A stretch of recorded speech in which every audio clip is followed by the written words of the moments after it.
Do you have that one game that's been a cornerstone of your life? You know, the one tied to those unforgettable childhood memories or late night sessions that you dream about having again? But now, years later, you kind of hesitate. Do you revisit it? What if it's not as amazing as you remember? Should you dive back in or just let the nostalgia live untouched? That's honestly how I felt about Crash Team Racing before I decided to do another playthrough. If someone asks me to come up with a list of games that shaped my childhood and outlook on gaming in general, CTR would be the first game that comes to mind. So it's not just a classic recognized by the community, it's also a personal great for me. This one released back in 1999 for the PlayStation 1, developed by Naughty Dog and published by Sony Computer Entertainment. This game wasn't just a fun kart racer, it was broadening the scope of the already beloved Crash series into a new genre of game. Also, it's not like this was a unique thing to be a kart racer. We already have Mario Kart and various other forms of karting games.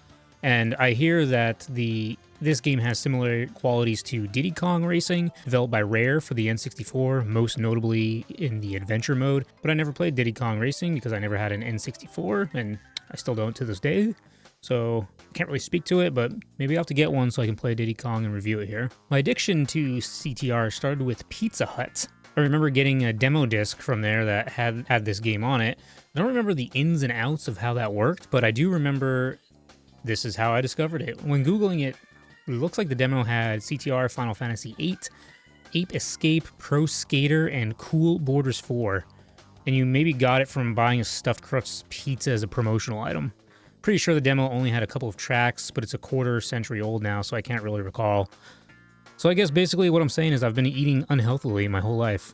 So I actually went and tracked one of these demo discs down on eBay and for the video, so I can actually get some footage of this thing for you, show you what it was like. And actually, when I got it, I remembered the tracks are separated between the players. So one player, you get Papu Pyramid here. The others are on the 2 and 4 player. And I don't have any people to play with, so I'm stuck with Papu Pyramid here. But there actually are some differences. The weapon wheel randomizer makes a different noise.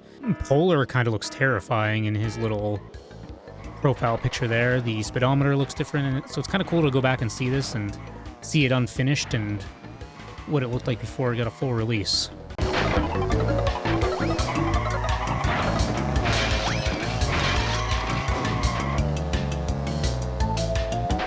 What have I got?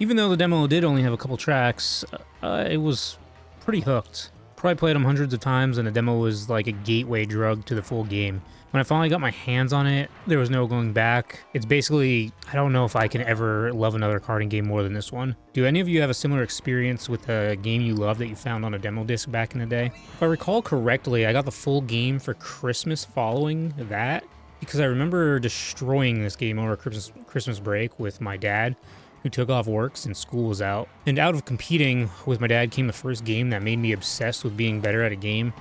And if you watch the streams, you know it takes a lot for me to be good at a game. I'm not a natural, let's just say that. As a kid, I'd spend hours perfecting my drifts, nailing those boost chains, and shaving seconds off of my laps. It taught me what it means to hone your skills in a game and to chase that feeling of mastery. I remember I'd be chasing those perfect runs to beat my dad's times and trying to desperately to beat the Oxide time trials. Never did beat him on all the tracks. Still going this day. Maybe sometime. In this video, I'm going to walk you through the game and try to break down why I think Crash Team Racing still holds up today. Playing it as a kid and now playing it as a wannabe YouTuber. Personally, I still prefer the OG over the new Nitro-fueled game.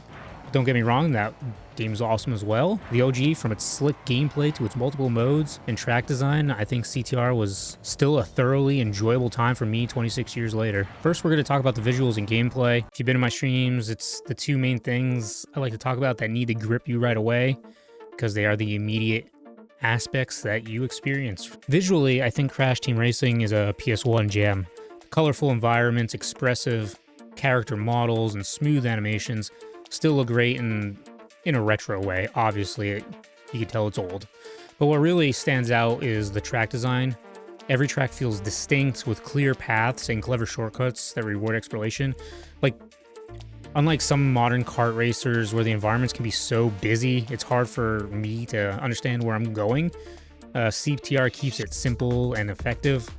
Maybe that's just me getting old, being an old man, but it is a real thing that happens to me in some karting games. I like that I can actually tell where the road is. Tracks like Rouge Tubes or Tiger Temple have vibrant themes, but they never overwhelm you. You always know exactly where to go, whether dodging obstacles or aiming for a shortcut. The tracks are intuitive, and that clarity makes every race feel fair and fun. The variety is also incredible too. You have like jungly areas, pyramids, icy mountains, space stations. Each track has its own vibe that fits into the Crash Bandicoot universe.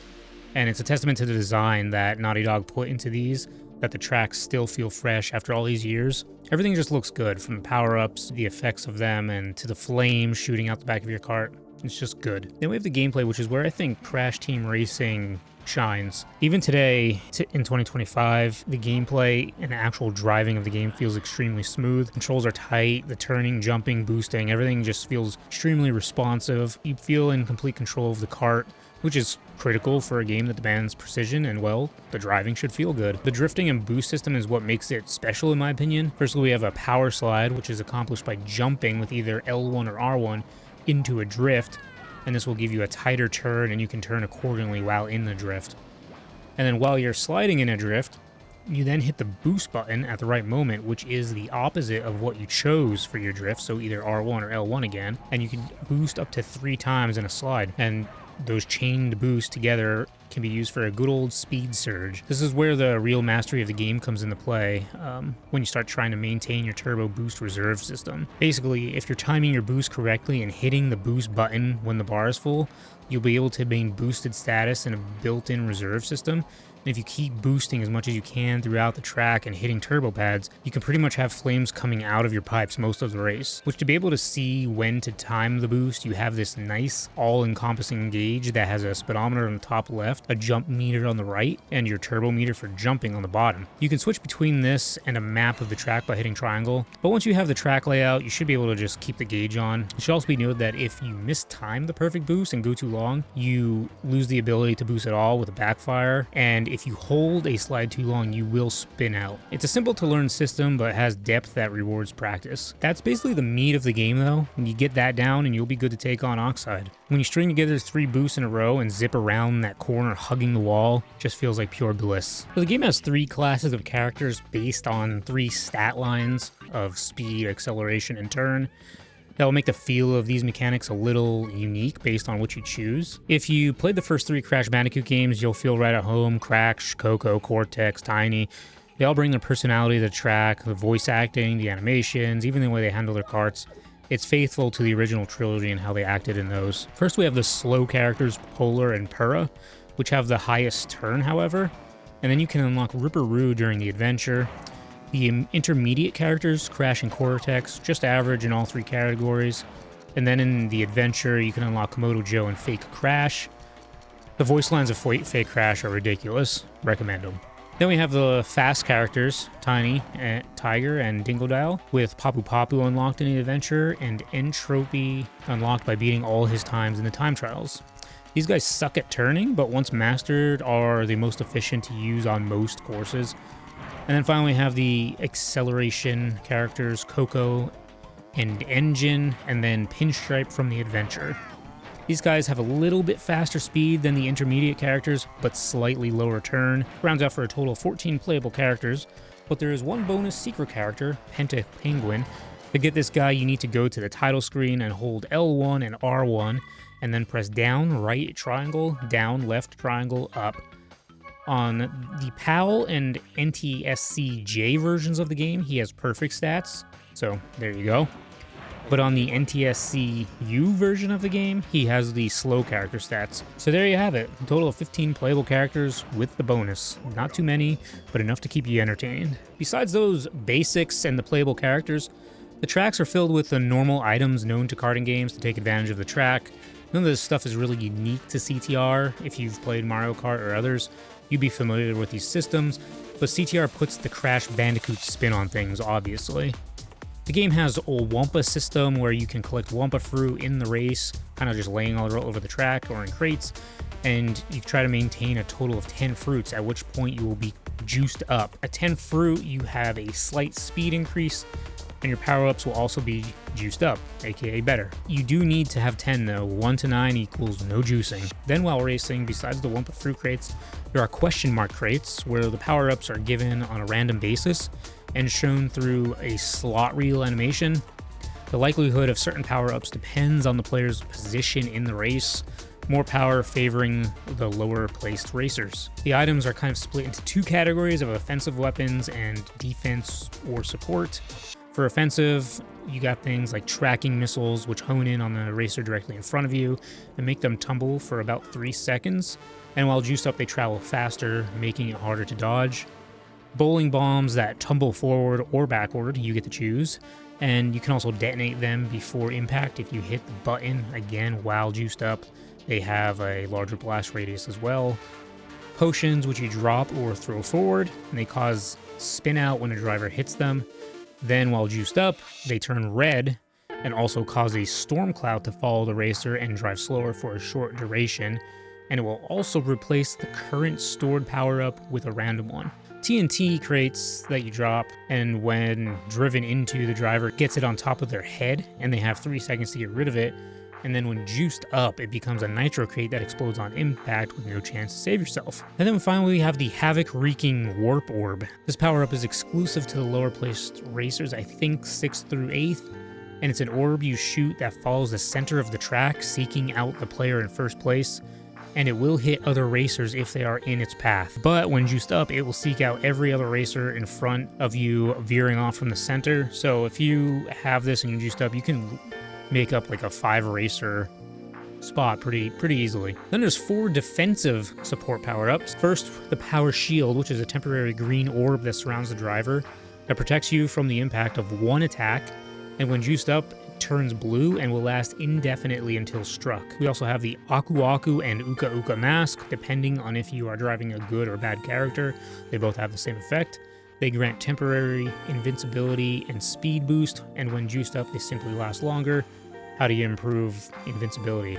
You know? The End Trophy Clock is a power-up that slows down all other racers for a short time and causes them to spin out, and when juiced up, the slow duration, it will just last longer. This one you can really do some damage if you're on the right course with. Like if you're on Hotter Skyway or something else where you can fall off the map, you can cause multiple racers to just spin out right off the track and just piss a lot of people off. And finally, we have this simple turbo speed boost, which is, as it's named, a speed boost. When juiced up, it just provides a longer, more powerful boost. So there's one power-up that is exclusive to the battle mode, that being invisibility. It makes you invisible for 8 seconds, and it's a good tactic for avoiding tracking missiles and such. And then when juiced up, it simply just lasts a little bit longer. So that's the gameplay, the characters, and the items. So what are the modes we got here? First, the game has all the standard, what I'd call standard modes known to karting games. The arcade mode gives you the option to select a single race or a cup race and select a difficulty. Oh, and you can also set the number of laps on a single race selection to the normal 3, 5, or 7. And I can distinctly remember my dad saying we could do one more race before bed, and I'd pick a longer track like Oxide Station or Tiny Arena and set it to 7 laps. So this game had me min-maxing in video games at 6 years old. The cups split the tracks between the Wumpa, Crystal, Nitro, and Crash cups. So only 16 out of the 18 tracks are available here, but all 18 are selectable in the single race though. Then we have the simple time trials. Just try to set the record time on each track with raw skill. Once you have a good enough time on each track, you can unlock End Trophy's Ghost, and then you beat End Trophy and you get a gold star next to the track name. Beat him on every track and you will be able to select him as a racer. He's my favorite to pick because it's a little bit of a flex that you accomplish something in the game. And then after beating his time, you unlock the Oxide Ghost, who is a bitch to beat on all the tracks. Some tracks it's okay, but some like Papu's Pyramid that he just destroys me on. This is where I say the real challenge of the game comes in. As you can see, I did beat him on a good amount of tracks, but we're still working on 100% here. Unfortunately, when you beat him on all tracks, you don't gain access to him as a racer. To my understanding, it's something about his character design was the problem. Either way, he's unplayable for some form of development constraint. However, I did see he can be played on the PAL version of the game in select modes. Can anyone still watching videos on a 26-year-old game confirm that? Versus is for taking on your friends in local split screen from 2 to 4 players, so get that multi-tap out. Nah, who am I kidding? I don't got 3 other friends. Battle mode is also a multiplayer mode, which has you in one of 7 arenas just driving around, getting power-ups and smashing each other in a CTR demolition derby of sorts. I used to enjoy playing this one with my family. Lab Basement is goated. And then that brings us to what I think makes the game stand out from other karting games a little bit, and that's the adventure mode. To me, this is the heart of the game. I will forever remember doing this as a kid. It's fairly quick. I think if you try to 101% it, you can get, or true ending it, whatever you want to call it. I think you can get there in less than 10 hours, so not long to just run through and beat it normally either.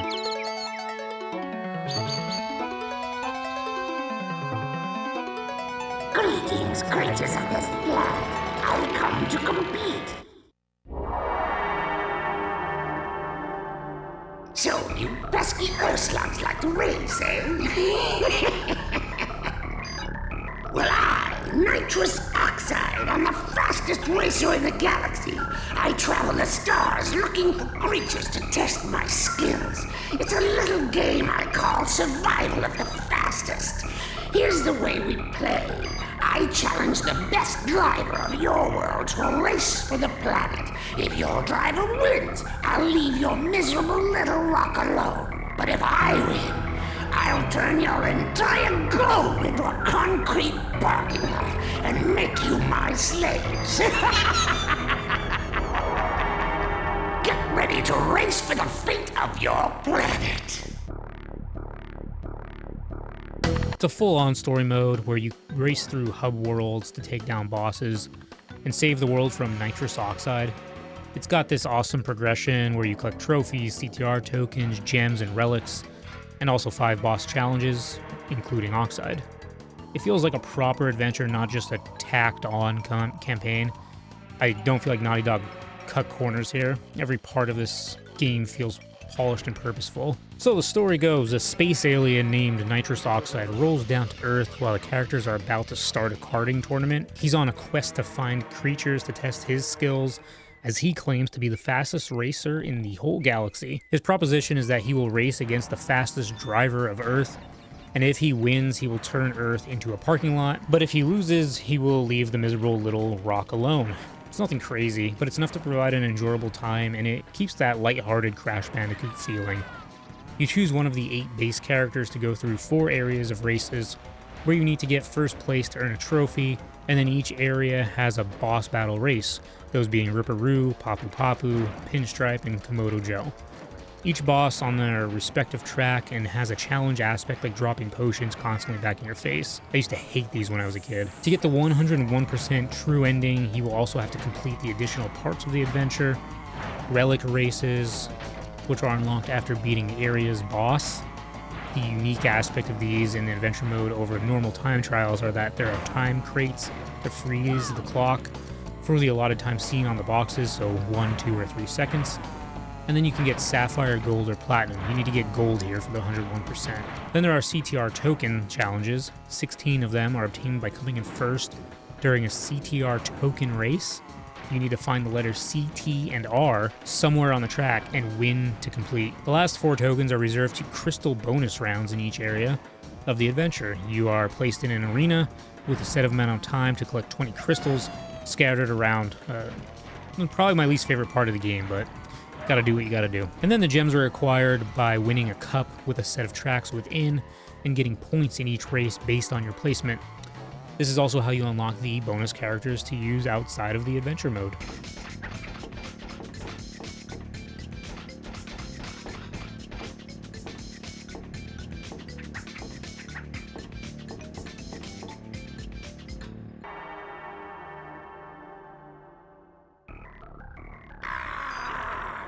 You beat me once again. Now I have to go back to the planet Gazmoxia a complete loser. I must be getting slow in my old age. That's it. I'm finished racing in these mushy backward worlds. Keep your miserable planet. I'm out of here for good.